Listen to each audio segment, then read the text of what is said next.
This documentary reveals the forgotten roots of Islam in America. A journey through faith, pain, and perseverance.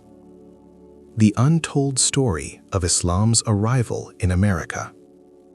From slavery to freedom, Islam's journey in America. A history buried in silence, now revealed. How Islam came to America. Islam did not come to America through one single event or journey. Rather, it arrived slowly, quietly, and through multiple paths long before it became widely recognized. This is the story of how Islam came to America. Early traces before Columbus. Some historians suggest that Muslim explorers from West Africa and Muslim Spain, Al-Andalus, may have reached parts of the Americas before Christopher Columbus. Muslim sailors were experts in navigation, astronomy, and map-making.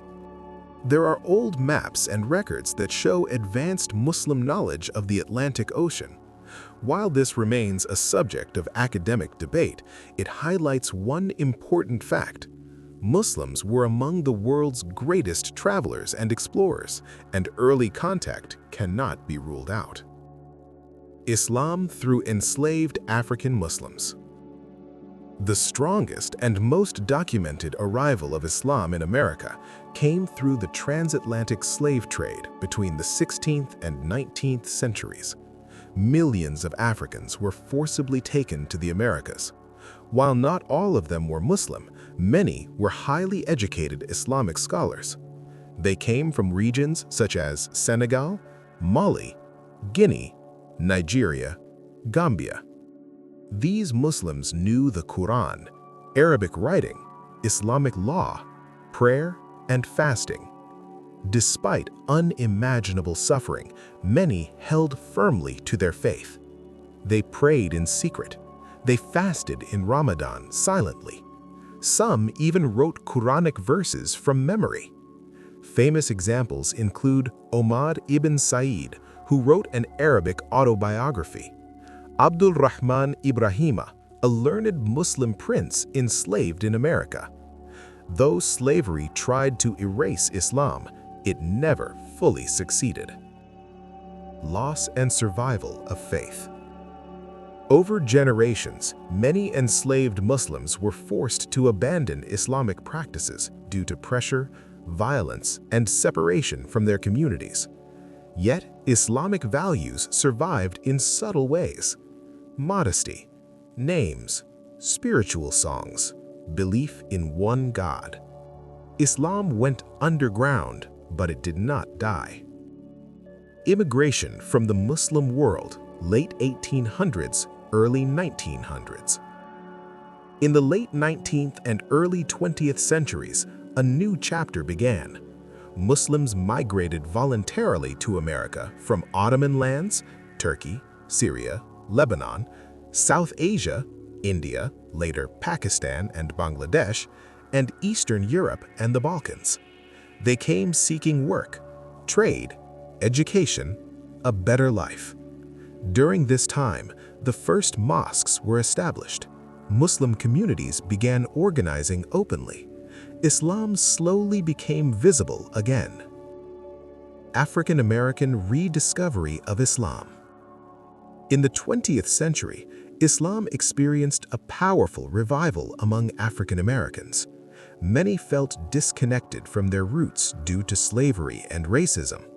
Islam offered them dignity, identity, discipline, equality. Movements like the Nation of Islam introduced Islamic concepts, though not fully aligned with mainstream Islam. Later, many followers embraced Orthodox Sunni Islam. Influential figures include Malcolm X, whose journey to Hajj transformed his understanding of Islam. Muhammad Ali, who proudly represented Islam globally. Islam became a source of spiritual liberation and self-respect. Post-1965 immigration and growth. In 1965, U.S. immigration laws changed, allowing large-scale migration. Muslims arrived from Pakistan, the Middle East, Africa, and Southeast Asia. They built mosques, Islamic schools, community centers. Islam spread not by force, but through character, family life, education, and peaceful dawah. Islam in America today. Today, Islam is one of the fastest-growing religions in the United States. There are millions of Muslims, thousands of mosques, Muslims from every race and background. Many Americans embrace Islam because it answers life's purpose. It emphasizes justice and mercy. It teaches direct connection with God. Islam came to America through chains and suffering, through migration and hope, through truth, patience, and faith. It survived oppression, rebuilt itself, and continues to grow, not by power, but through belief.